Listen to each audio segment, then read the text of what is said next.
Munzer at Washington University in St. Louis. And today's conversation is a conversation on tech talent and tech talent in the region. I was invited here today, and I know some of you are here, to hope you would hear Jim McKelvey, who I was very much looking forward to introducing. He's a remarkable person and made a remarkable contribution to the region, both as an entrepreneur and as a philanthropist. Unfortunately, he has had a personal emergency and is not here. But however, we have a terrific panel who is going to respond to Jim's talk, made up of Jeff Munzer of Launch Code, Trina Clark James of Empower St. Louis, and Mary Louise Helbrig of iTech. So we're going to explore the issues that we had earlier. We're going to explore those same issues. In my day job is at Washington University. But my passion and my other job is as the chair of the board of the Cortex Innovation District. Cortex is now 6,200 employees, 430 firms, and it's dedicated to growth and equity. And tech talent is essential to both of those things. On the growth side, Cortex's mission is to bring new jobs with a focus on biotech, IT, and advanced manufacturing to St. Louis. Our other two missions address the equity side. It's to grow tax revenues to support essential public programs in the city, in the state, in the public schools. And it's to become the most inclusive innovation district in the country. We can do more. There's a long way to go. But as I look around the room and I look around Venture Cafe, we've clearly made progress, and we clearly have farther to go. Tech talent is essential to Cortex's growth mission, and it's essential to Cortex's inclusion mission. Every firm in the country is looking for tech talent. Every firm that we recruit to St. Louis asks, can I find tech talent here? It is a significant barrier of competition, and frankly, it's a barrier that we have trouble meeting in many cases. There's far more to do than we've achieved. And if we achieve it, more firms will locate here and more firms will grow here. So it's good for growth in the region. But tech jobs are also very useful in other, more inclusive ways in terms of equity.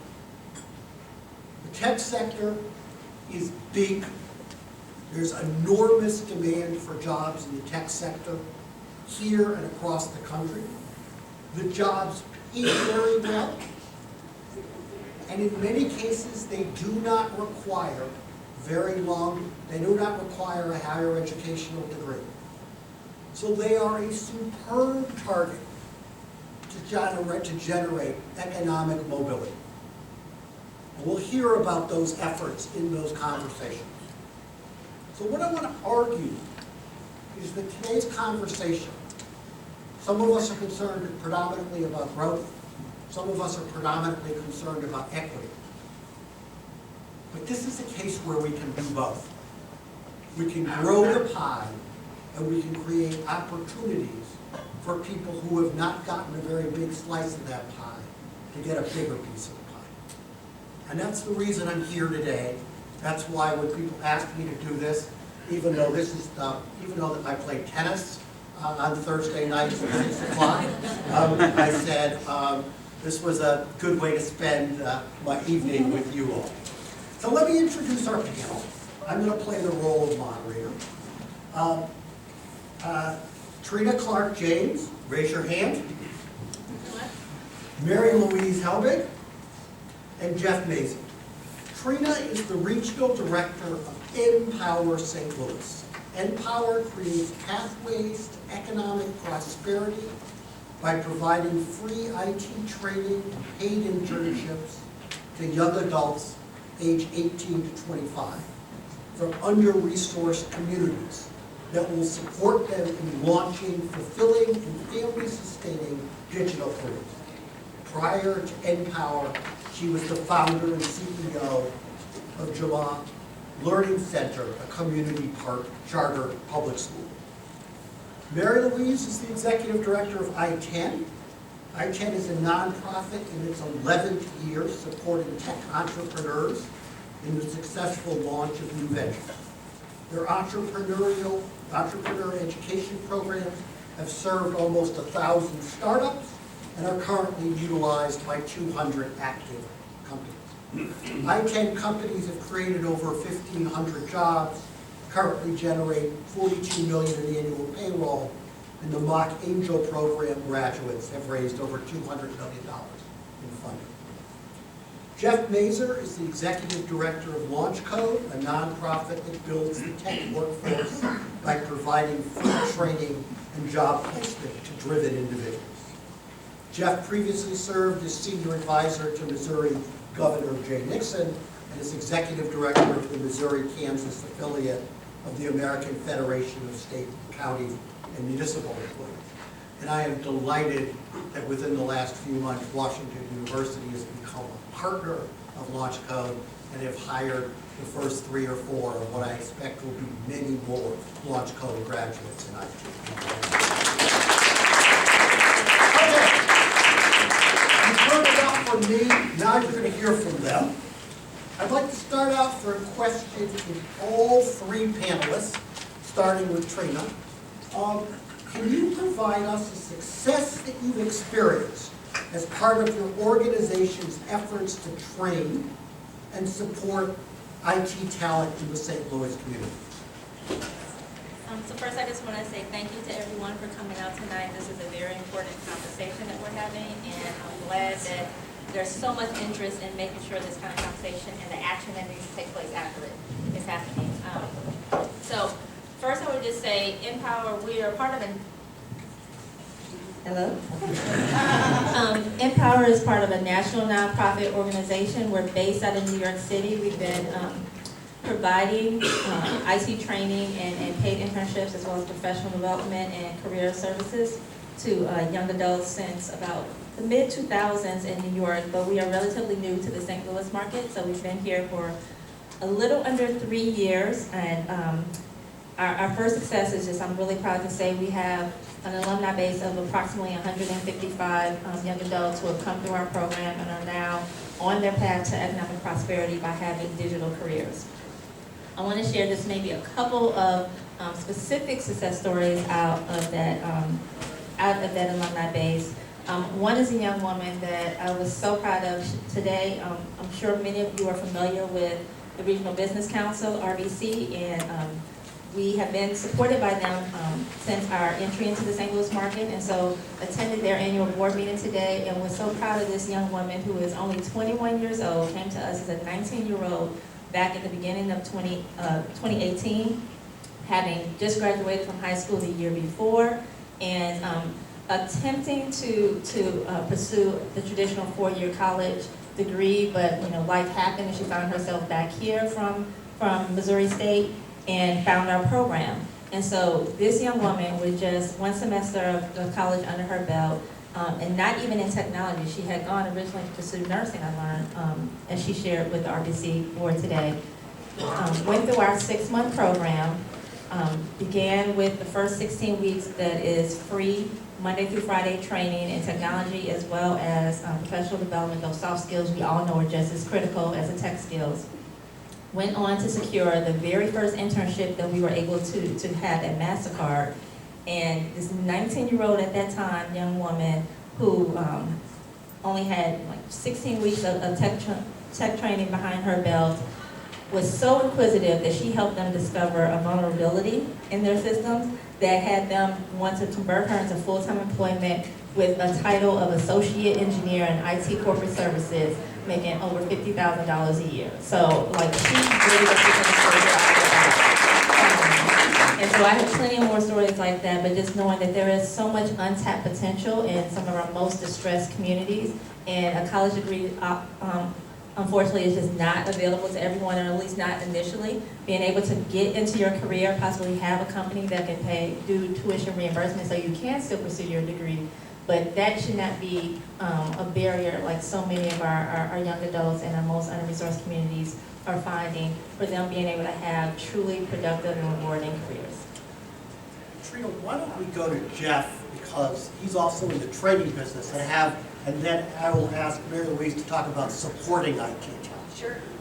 Thanks, Hank. And I think Trina did a great job talking about the impact that programs like these can make on individual lives. It's the story of a particular person. I want to talk a little bit about the impact that we've seen we're able to make with regard to the employer side of the equation. What we know as we talk about regional problems that Hank alluded to during his introduction, that this is a huge problem from an economic growth standpoint. We look and we see every year in, year out, in the software development space that we work in at LaunchCode, here in the St. Louis region, the St. Louis Community College annual State of the Workforce report says there's about 10,800 job openings posted for positions like these. And at the same time, over the same period, there's about 580 degrees granted in computer science, four-year degrees from institutions in the region. And you can pretty quickly see why this is a big problem and why we're going to need lots of strategies, including like the ones that are applied at Empower, like the ones that are applied at LaunchCode. And our view is that to the degree we're going to solve that problem, we're going to do it by providing solutions that really make sense for employers so that they can develop genuinely new and robust pipelines of junior talent to start to fill this gap. So I'll also use the MasterCard example. MasterCard has been a great partner for LaunchCode, and over the course of the last few years, as that partnership has grown, we've placed, I think, 71 or 72 people into junior developer roles at LaunchCode. And this universe of folks looks different than the software developer universe writ large looks. I think the group is about 72% female that we've placed there. At MasterCard, it's, I think, roughly 50-50 people of color. It's about 12 or 13% people who self-identify as LGBT. And so you see a program like this that's able to do a few things. One, it's able to actually, in meaningful numbers, move the needle for an employer that has really profound, deep needs in the tech talent space in a way that's reliable, in a way that they're going to be able to continue to exploit over the long term. And it's doing what Hank talked about before, which is finding ways to open the top of the funnel to these careers to a much wider range of people than we've seen over history through the traditional skilling programs. So I think I would point to relationships like that one at MasterCard, other employers here in the region that have similar stories to tell. Express Scripts, 130 plus people who have been hired to do this work at LaunchCode, from LaunchCode over the years. Boeing now in the range of 80 people who they brought into their organization through LaunchCode. So strategies like these, I think, are really critical, and we can see success stories like that, certainly at the individual level, which are critical, but also at the employer corporate level as well. So what's the average salary a year out of people you place? Sure. So the average salary for people just starting, just post conversion, is about $53,000 or $54,000 a year. The growth curve is pretty steep for people once they have 12, 18, 24 months of experience. So you'd expect those people to be earning $75,000, $85,000 a year pretty quickly once they've developed a little experience in the space.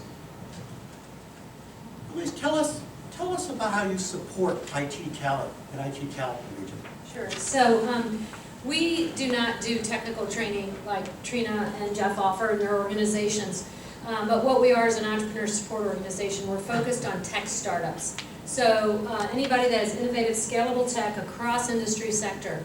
And our programs and services are offered free to entrepreneurs.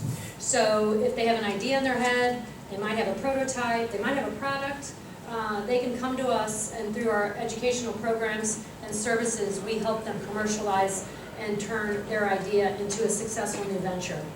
I'm sandwiched by two people who are critical community partners for us, to us, with us.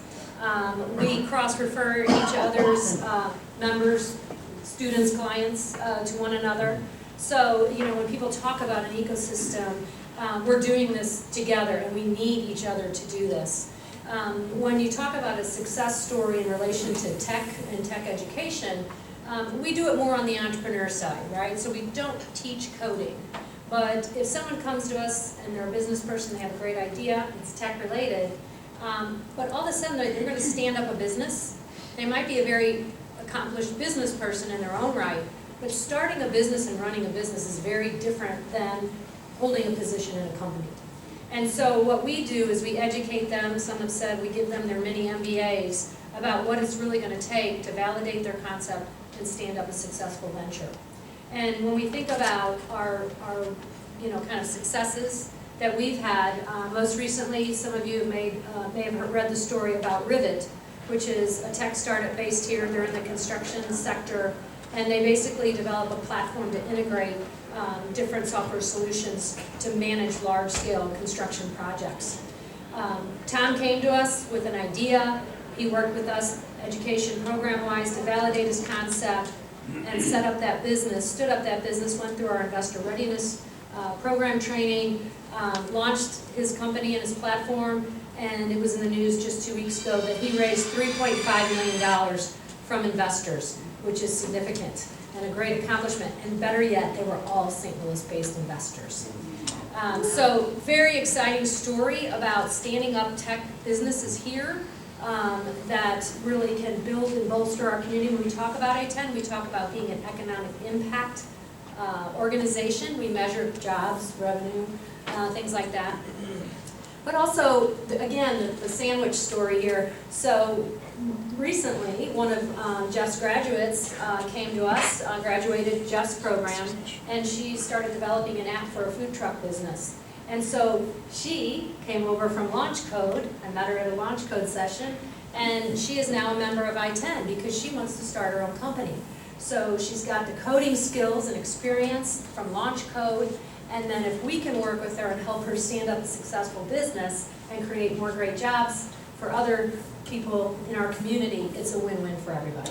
Okay, just a note for format. I'm going to ask a couple more questions of each panelist. It will probably take till 6:05 or 6:10, and then I'll make sure there's 20 minutes for questions from the audience. So just give me about 15 more minutes, and then, but if you have questions, start thinking about asking them. Okay, so Trina, you're training non-traditional candidates. You're clearly having success. What can the St. Louis community do to support your program? So we have really had a warm reception from the employer community, I'll say, from small, mid-sized companies to major global corporations. But there are still some challenges for a non-traditional candidate. There are honestly still a few companies out here who, while there are some decision makers even who are of the mindset that in order to meet those numbers that Jeff was speaking about, you're not going to be able to just keep going to colleges and recruiting college degree individuals. But unfortunately, it's still it's very pervasive within their overall company's thinking and philosophy that you need a college degree. So we're really still trying to do a mindset shift within some of the employers here in the St. Louis area to recognize that there's so much untapped potential, and there are actually better trained and prepared to just jump in and learn what you need from someone to do than to come with, and I'm a college graduate, so I'm not bashing college, but that's a lot of theory you learn there. I felt like everything I learned there, I still had to relearn what I needed to do on my job when I got there. So really just giving someone a chance who has demonstrated that they are smart, they're able to pick up skills, and that you train them, that you will develop them into a very loyal and valuable employee for yourselves. Another challenge I'll just say is that because for us, we are training, providing foundational IT skills training. And so what we're learning is that a lot of those entry-level IT jobs, like a help desk analyst or a junior network administrator, those are being outsourced a lot. And it's not necessarily just outsourced like overseas, but we have a lot of employers here who might have their centralized IT infrastructure services somewhere else within the country. So that's a challenge, us just trying to find more ways to have our young people jumpstart their career so that they eventually will become the next, app developers or cybersecurity analysts. But we've had a lot of success. There's still a lot more work for us to do in order to either change some mindsets as well as identify different entry points than traditional entry-level IT jobs. Same question. Same What question. what can we do to better help your work and broaden your impact? Yeah, so, we are a nonprofit. I should know that.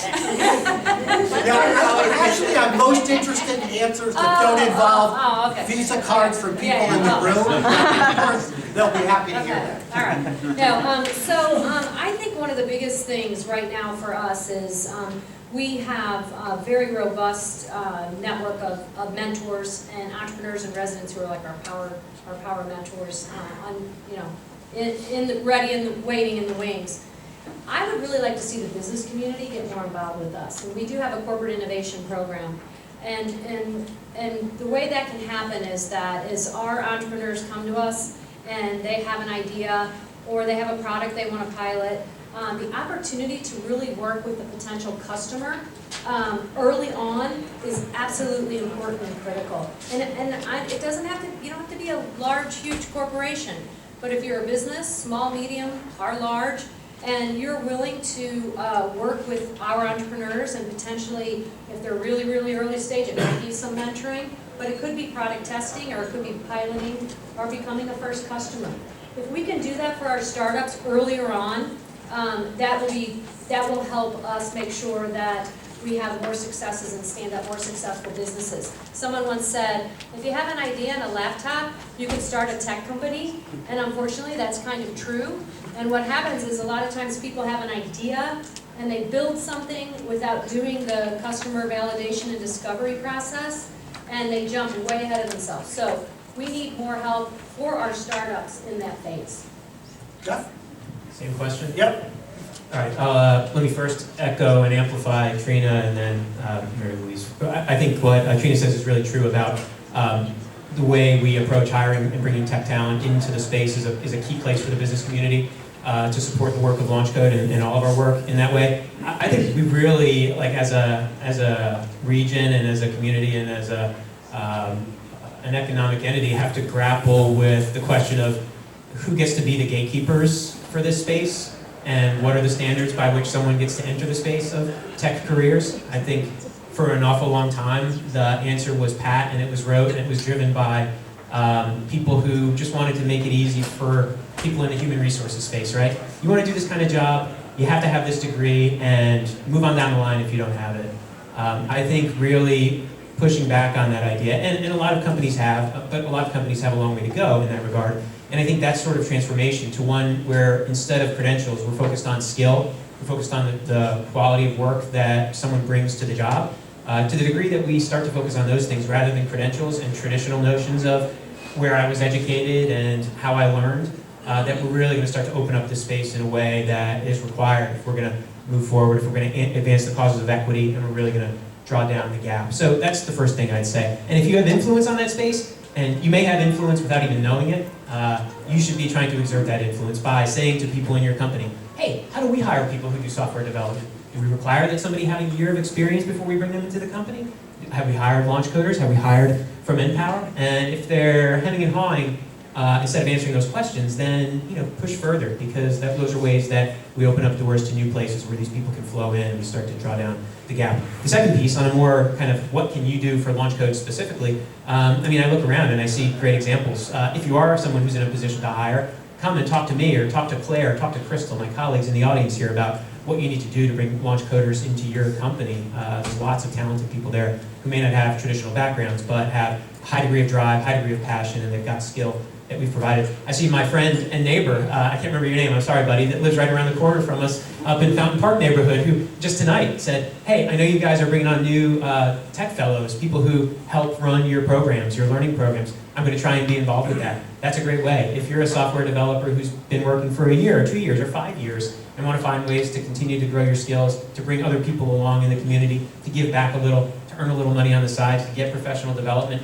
you can do that stuff at LaunchCode. It's an experience for people to learn, even if they've been in the space, and they may do that learning by teaching other people. So that's a great way to be involved. And then I think the other piece is word of mouth, right? If you know people who are in your community, your family who is sort of stuck in low-wage, part-time work, not able to really get on a career path, tell them about Launch Code. We've got applications open right now for our LC 101 program, for our Coder Girl program. These are opportunities that are free, that are accessible, delivered in the evening, part-time, in the classroom, so that you have an opportunity to build these skills and transcend a lot of the barriers that ordinarily keep people out of getting those skills and out of this industry. Those are ways that you can help Launch Code. Okay, so battery might have died. Okay. Push the button. Nah. Okay. No luck. I'll talk loud. Okay. This is the dream part. You've all run successful initiatives. You've all worked hard. You've all added great value to the St. Louis region, to certain, and particularly to disadvantaged populations, but to the region as a whole. And we're all better off for having you here.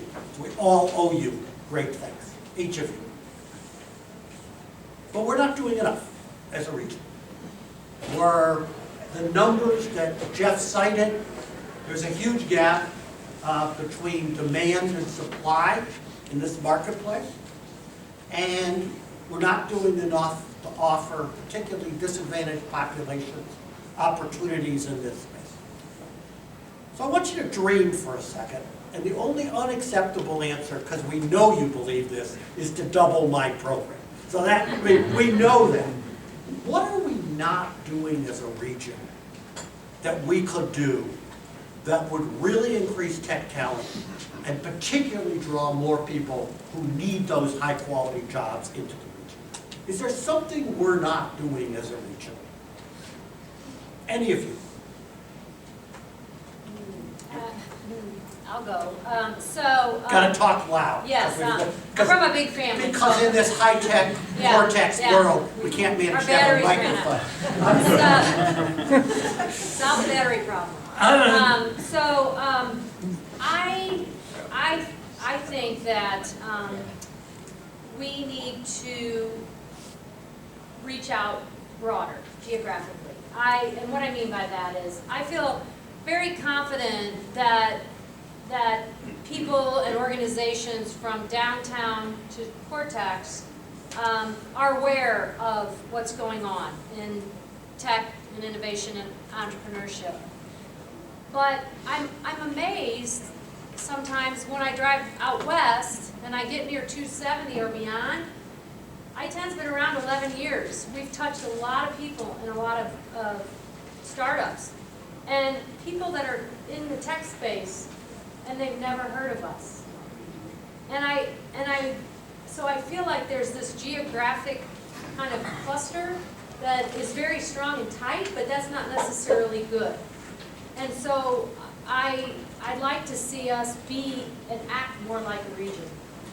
And I don't know the answer to how to do that exactly, but just as a fact, so I think many of you know, the area you've described, which is the city, is 11% of the population of the St. Louis region.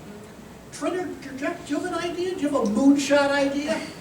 Look, That's like the very high pressure. I will say something kind of along those lines, and it's not necessarily maybe anything that anyone in this room can do, but it is a real barrier. And so thinking about just how vast our region really is, for us and the young people that we serve, public transportation is not strong here. And so because there are so many corporations, companies, just a lot of industry that is outside of how far Metro either goes at all or is going to take 2 hours to get there. That's more of a big, that's a big problem to take on, and probably, like I said, not necessarily anything that anyone in this room can do directly, but as a region, we do have to try to unify our region through public transportation as well. I think that will open up a lot of access for employees to get to some of the employers that are screaming for more tech talent. Jeff. Let me say a ditto on that, but also there's one thing that I think that we need to stop doing. I think, and it's not unique to St. Louis, but I think it happens lots of places. There's this persistent myth that what we really need to do to solve all these problems is simply clarify and give real line of sight and visibility to people for certain subsets of information. That employers need to provide very clear information about what sorts of skills are necessary to do the jobs that they can't fill. That educational institutions or training providers need to have clear line of sight to what those skills are, and that people who are learners or job seekers can have visibility to all those things. And if you provide that, and it's near perfect information in that regard, then all this stuff is going to work itself out, and it will be a nice, neat thing, and everybody's going to find their right place where they get the skills that they need to do the right work, and I think that's hogwash. I think that we can believe in the market, and I do, and we do at LaunchCode, and we subscribe to those principles. But I think what we also need to think about is, if we're really worried about advancing as a region, or as a city, or as a county, or whatever, that we can't be afraid of planning and saying, these are the things that we really have to do. These are the things that we see coming 5 months down the road, 5 years down the road, 50 years down the road, and we have to really think proactively about what we need to invest in and where we need to allocate resources so that we're driving things in that direction. I think that this belief exists that as long as we're providing clarity of information, then people can make decisions that will ultimately get us there down the road. And I think what we've seen is that that's not true. It's not happening, and that we need to be a little more explicit, a little more specific, and a little more collaborative in the way we identify what those needs are, and then work together. What are the programs? This is not simply saying, give me more money for my program, Hank. What I'm saying is, identify the programs, be they traditional education programs, alternative providers of education, that can do this stuff and do it at scale, and then you start to move those numbers and make it all happen. Okay, of course, the same point about planning is actually a point Katrina made. We've allowed tremendous growth in employers in places that can't be reached by large numbers of employees. Okay. Your hand was up way before the public side, so let's start. And tell us who you are. My name is Erin Munzer. I've got a startup. I started with some people I met here, and I also work at Cigna Express Scripts. So I wanted to add something to your I-10 comment. You said a lot of people in the county, St. Louis County, St. Charles County, wouldn't know about these programs. They don't know what's going on. I've got a dad who's worked at Boeing forever, an uncle that's worked at Boeing forever. I bet you $100 they've never heard of I-10. What could a company like Express Scripts Cigna, a company like Boeing, do to help, to spread awareness and actually be an active participant and bring all their employees into the fold? Yeah, thank you, and good point. I think it's inviting us in. I mean, we would be happy to come there and put on an event, tell everyone what we do, so that if there are people there that are interested in starting a new business, I mean, I know Boeing doesn't want us to steal their employees, but there's people doing side stuff, but also bringing our companies in and showcasing our companies to area corporations. I worked in the corporate world and the startup world before I got this great job at I-10. And I know when I see these companies that we're working with, they have new ideas, that it could benefit so many companies right here. And so there's just missed opportunity by not having that information or exposure and knowledge. So if we could come in and do showcases and whatever in companies, I think that would be a fabulous opportunity, because I think people would be shocked to see what's really happening. Okay, I would ask that everybody try to keep your questions to 3 or 4 sentences. You set a good model. Okay, to start out. Susan? Yeah, I have another kind of an echo of what he said. I was, still am, I suppose, an engineer, but for 28 years I had a security clearance and worked on precision weapon warheads and millimeter wave technology, and was a pioneer woman in engineering on radar, and I'm actually pretty much responsible for the fact that we have functional MRI, if anyone knows what that is. So I did a lot, but I don't exactly understand what tech is. And I will say that as far as Boeing goes, many people are required to have a security clearance to work at Boeing, and that might rule out your employees working at a place like well. And another thing is, most of the people I worked with, I was on the JDAM program for quite a while. I was one of the few people who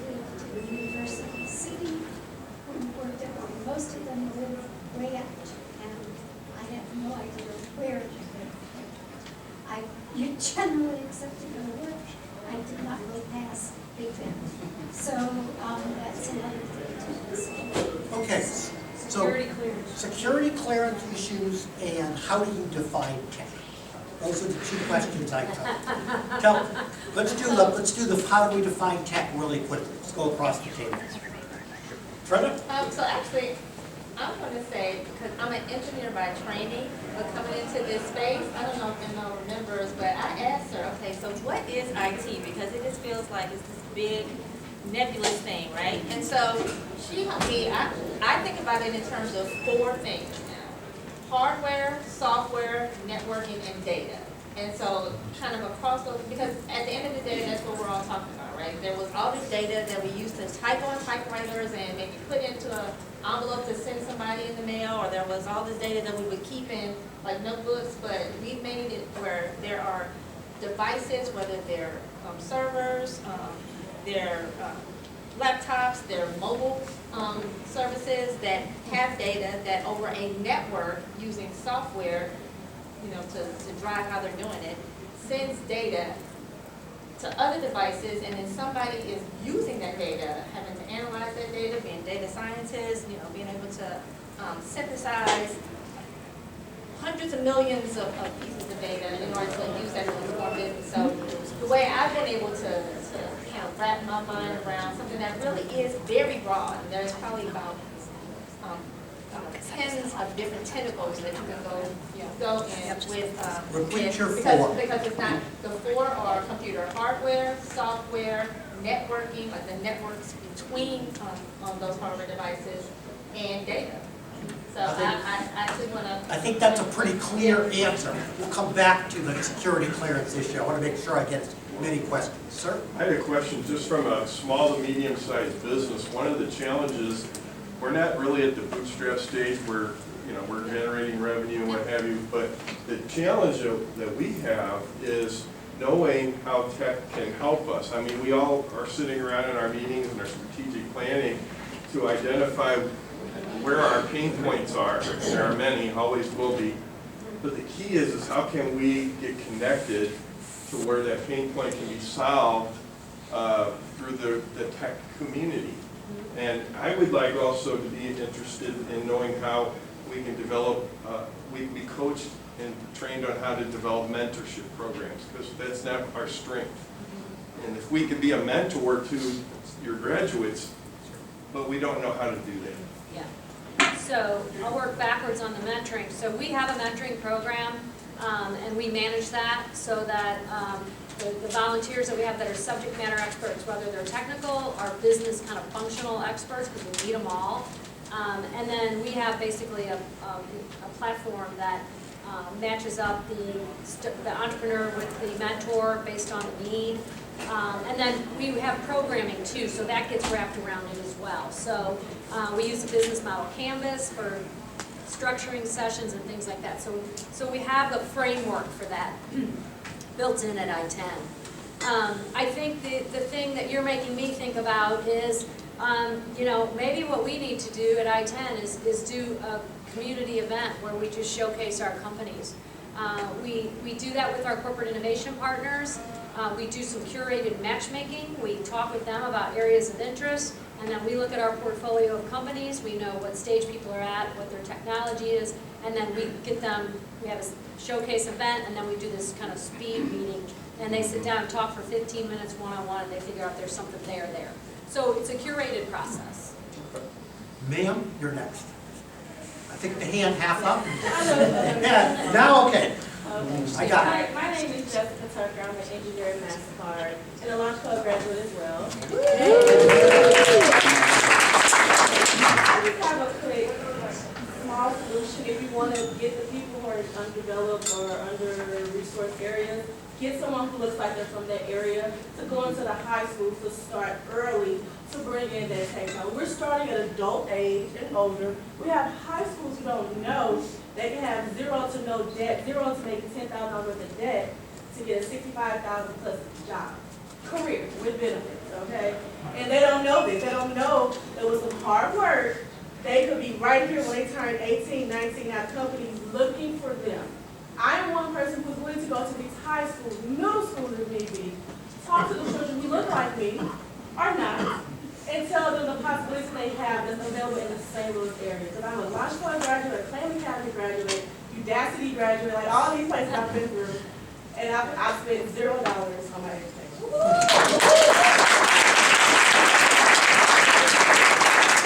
I love actionable.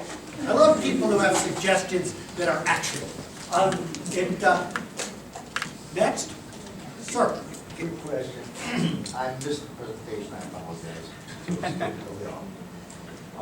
I have this hanging wind turbine invention, and I need help with it. And I want Ross you to study it, and kids have a blast with it, and I need manufacturing partners. Or you guys, what should you guys do to help me? I think that's a question that's quite individualized, and let's address that afterward. I think any of us are willing to talk to you afterward. All right. But I think I'd like to stay at the policy regional level. Sir. Hi, I work in workforce development and cybersecurity, and we've noticed that entry level has suddenly become 3 to 5 years. So what can we do as a community to either change that back to the actual definition of entry level, which is basic, or upskill our people to the point where they can enter those jobs at the right time? I mean, I think we're at a moment in time where we've got to really push full on into that space, because given the reality of the labor market right now with very low unemployment, employers can be made to understand that, hey, I don't actually have the opportunity to bring someone in an entry-level role with 3 years experience. I'm going to have to hire somebody who just learned their skills, just earn their chops, and bring them in and learn the hard way, or the easy way in many instances, that those people can do that work. So I think the answer is, much like Trina talked about, and I talked about a little bit before, is just demonstrating to employers that it's hard the first time, right? You can bring somebody in who we will evaluate, we will validate their skill and say, yes, this person has what it takes, even though they don't have that 1, 2, 3 years worth of experience.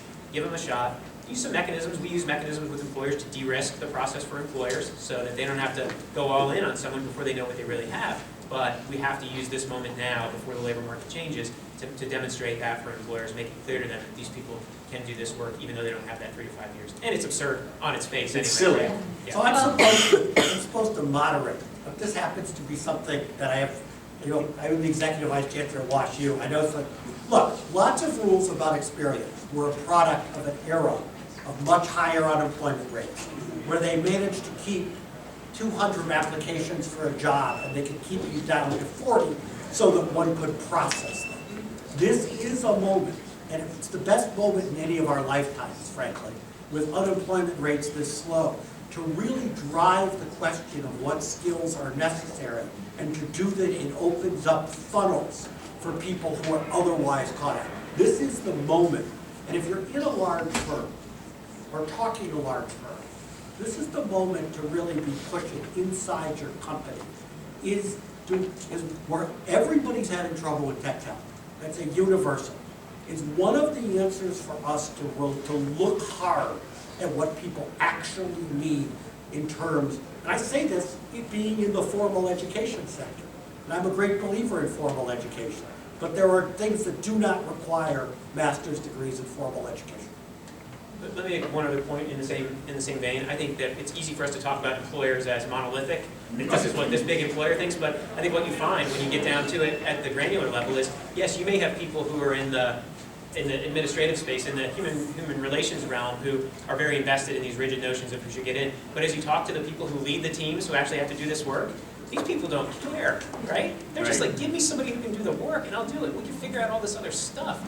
And so that's the other opportunity, right? To find those people who can be champions. Yes. Well, right. But it's much easier for the person who's in-house who can't find the talent to be the one making that case with the HR director than it is for someone from the outside to be doing it, right? Of course. Because these people can say, I need this guy on my team now. He can do it. He doesn't look like the people we usually bring in, but let's give him or her a chance in any event. So that's the other strategy. You're really asking them to change a process that has worked Yes. for them for many, many, many, many years. Yes. And most people don't like change, right?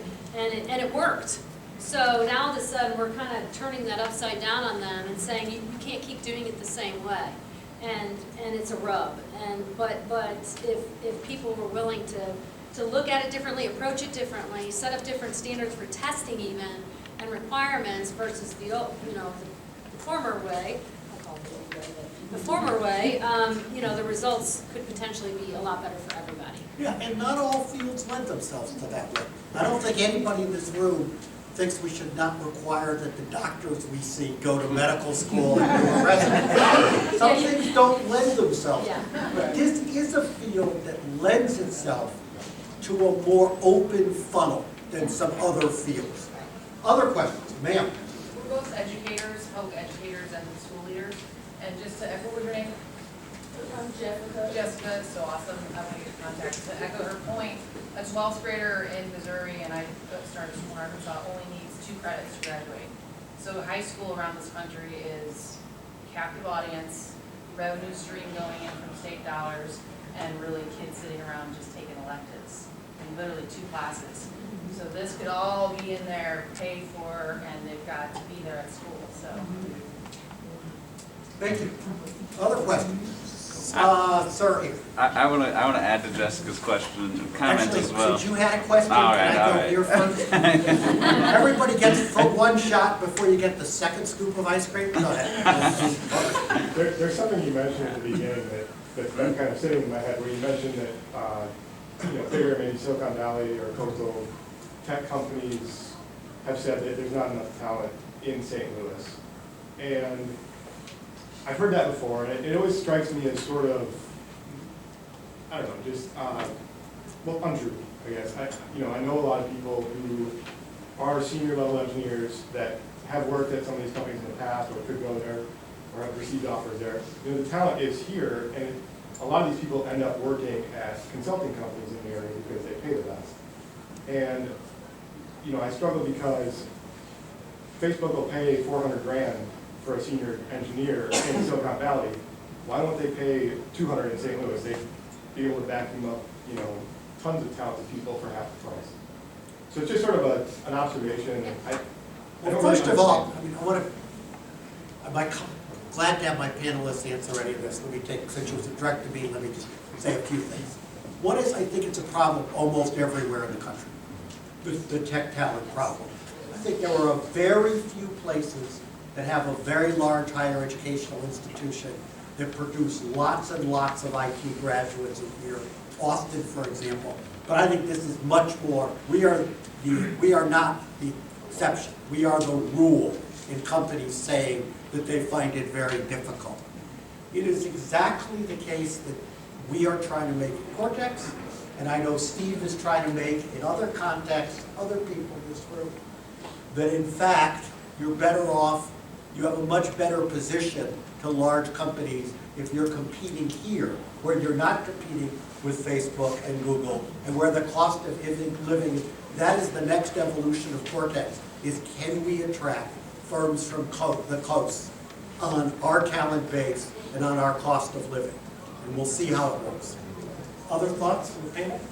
I think when people are saying that there is this need for tech talent, there's not enough tech talent, it's not saying that it doesn't exist at all. It's saying that it's not enough to meet all the needs, and you can see that from how long some of the overrides exist for particularly, I believe, major companies. And something else that I particularly am seeing, because we do train at that entry-level position, and I would be interested to hear what Jeff's experience has been. But they need more senior people, and if you have like this kind of finite number of people who have been trained also in a specific type of system or software that you're using, people aren't, they're either just going to keep dancing around the same, like 5 people trying to meet the needs of 20 different positions, or they're not going to move because it's like they're basically entry level to this new place anyway. So I think it's about growing the pie is where we're saying that to meet the talent needs. It's not that they just don't exist at all here, it's that we need to be able to have more to meet all the needs and allow for the time that it takes to develop into a more senior level person, and not assume that all the senior level talent is just out here ready to fill all the jobs that are over there.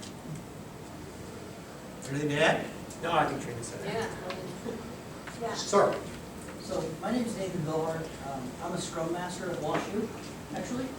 I have no IT background whatsoever. So my question, I'm actually a Wash Code applicant.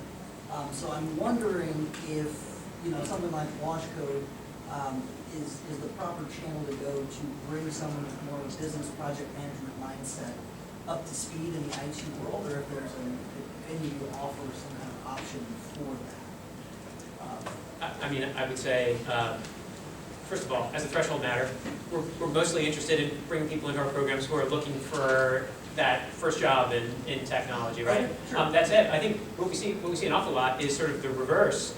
We have a number of, dozens of times now, taken people who've gone through our kind of core software program and with a little additional training for 2 weeks become a Scrum Master. And we do that work for companies like, we haven't done it for WashU, unfortunately, maybe we can. But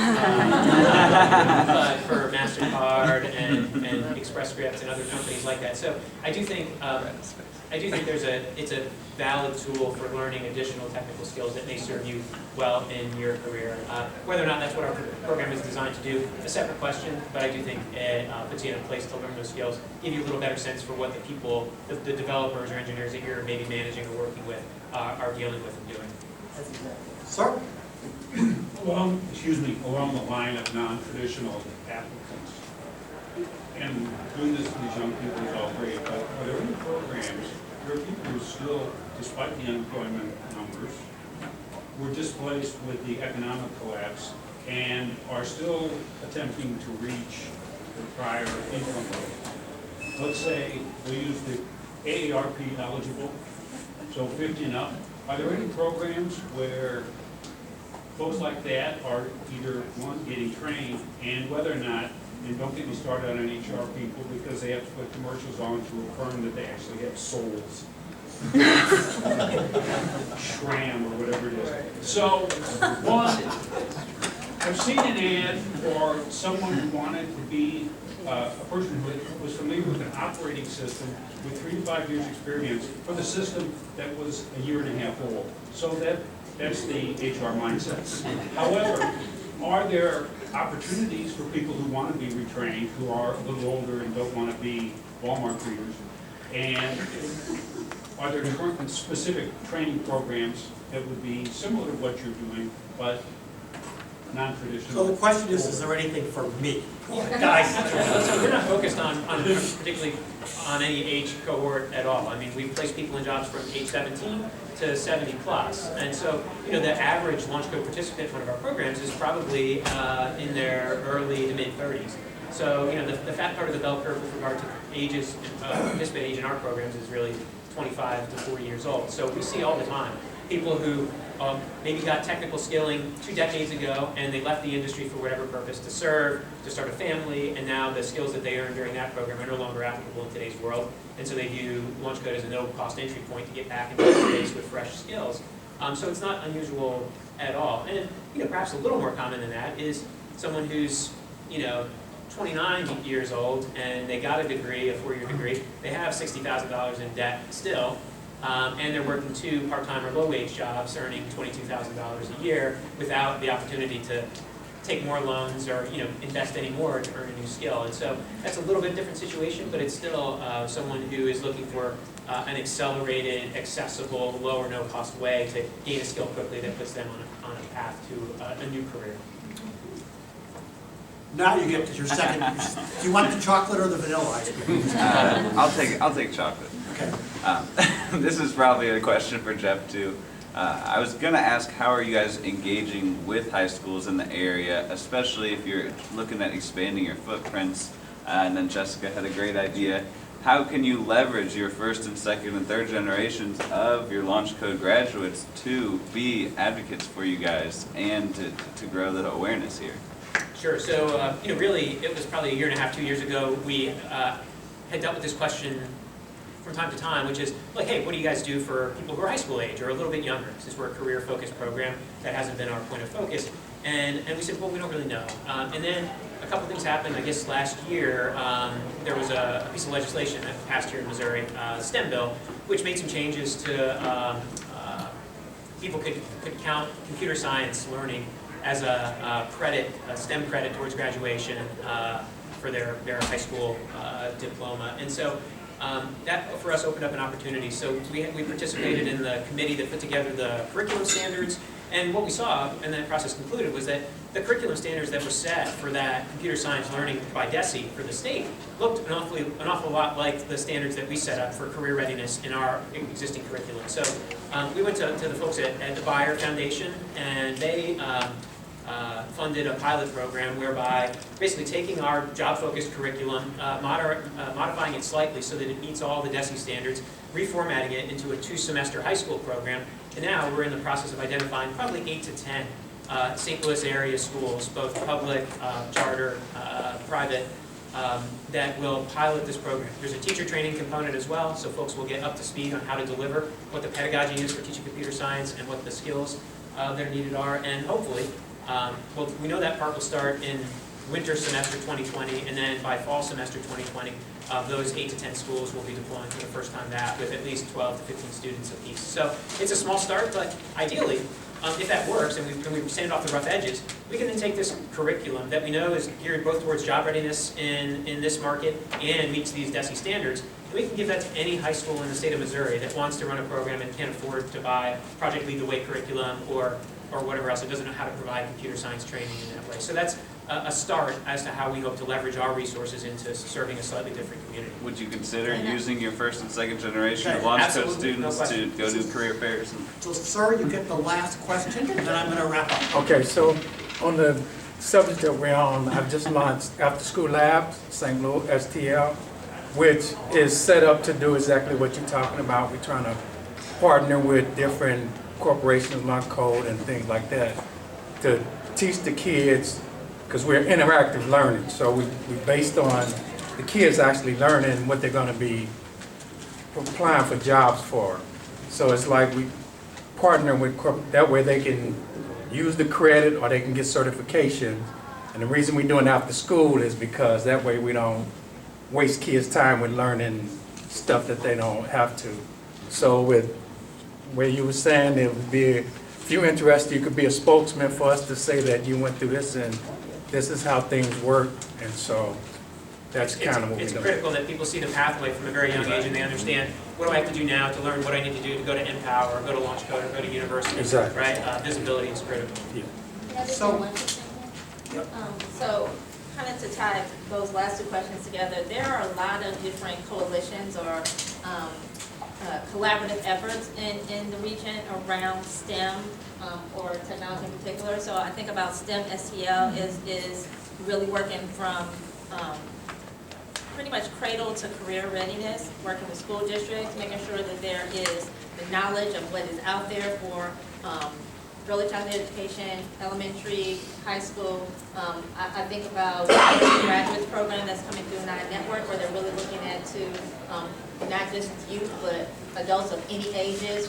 What are those middle skilled jobs and that don't require a college degree, but to just get this training, then you'll be able to get a middle skilled career going. And there's a new platform called STL.works that I would encourage everyone to check out that is looking at advanced manufacturing, healthcare, technology, and the trades. And even just being here, the Accenture Group is doing a project called My Future, Messing Up My Path, My Future, that is also looking at how do you just provide non-traditional pathways to have a digital career. So there's a lot of different efforts that are happening in this community. Some of them, it probably would be more efficient for them to create more synergy amongst each other, but there's a lot that's happening in order to grow that pie and just have more pathways to go into digital career. So it's 6:30. There are a number of questions. We'll be around for a few minutes. Out there. Out there. I'd like to thank my panel. We'll be around, and what I